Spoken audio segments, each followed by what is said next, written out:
Hello friends, എല്ലാ കൂട്ടുകാർക്കും നമ്മുടെ ടീച്ചറമ്മ സീരിയലിലെ നാളത്തെ നല്ലൊരു പ്രൊമോ റിവ്യൂയിലേക്ക് തന്നെ സ്വാഗതം കേട്ടോ.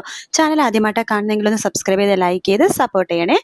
അങ്ങനെ നാളത്തെ പ്രൊമോയിൽ കാണിക്കുന്നത് വേറെ ഒന്നുമല്ല, നമ്മുടെ കനിയുടെയും അതുപോലെ തന്നെ ജോണിൻ്റെയും വിവാഹ ദിവസം തന്നെ റേജിയുടെയും സുജിയുടെയും വിവാഹം നടത്താൻ വേണ്ടി തീരുമാനിക്കുക കേട്ടോ.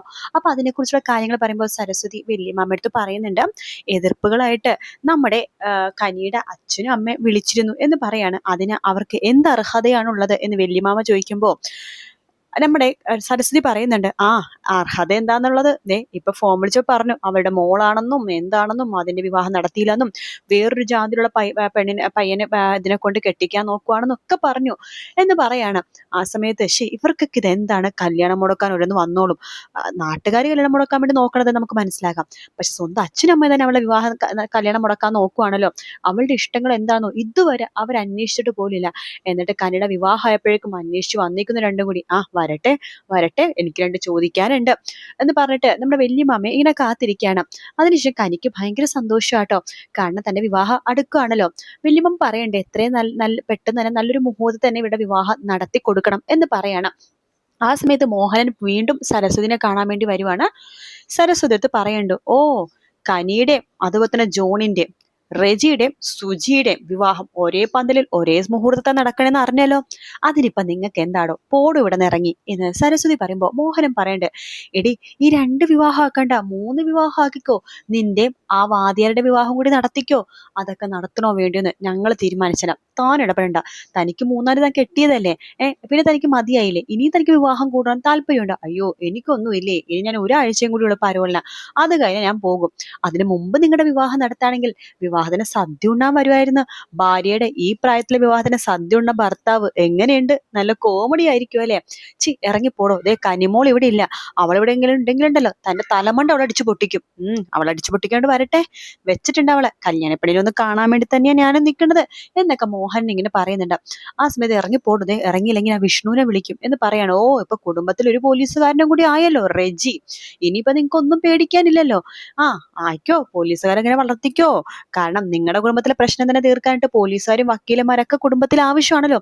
എടോ തന്നോട് ഇറങ്ങി പോവാനാ പറഞ്ഞത്, അല്ലെങ്കിൽ ഞാൻ ചൂലെടുക്കും എന്ന് പറയാണ്. മോഹനം പറടാ, ഞാൻ പോകുവാണ്, പക്ഷെ കല്യാണത്തിന് ഞാൻ വരുന്നുണ്ട്, കല്യാണം ഒരാഴ്ചക്കുള്ളിൽ നടത്തുവാണെങ്കിൽ ഞാൻ വരും, അതെല്ലാന്നാണെങ്കിൽ വരാൻ പറ്റില്ല എന്നൊക്കെ പറഞ്ഞിട്ട് നമ്മുടെ മോഹൻ അവിടെ നിന്ന് പോവാണ്. സരസ്വതി ഈ വൃത്തികെട്ടവൻ കറക്റ്റ് സമയത്ത് തന്നെയാണല്ലോ പരോളിന് ഇറങ്ങിയത് എന്നിങ്ങനെ വിചാരിക്കുന്നുണ്ട്. രാവിലെ തന്നെ വീണ്ടും നമ്മുടെ സരസ്വതിനെ കാണാൻ വേണ്ടി ഒരു കൂട്ടര് വരും കേട്ടോ. ബെല്ലടിക്കുമ്പോൾ സരസ്വതി വാതിൽ തുറക്കുമ്പോൾ ഞെട്ടിപ്പോവാണ്.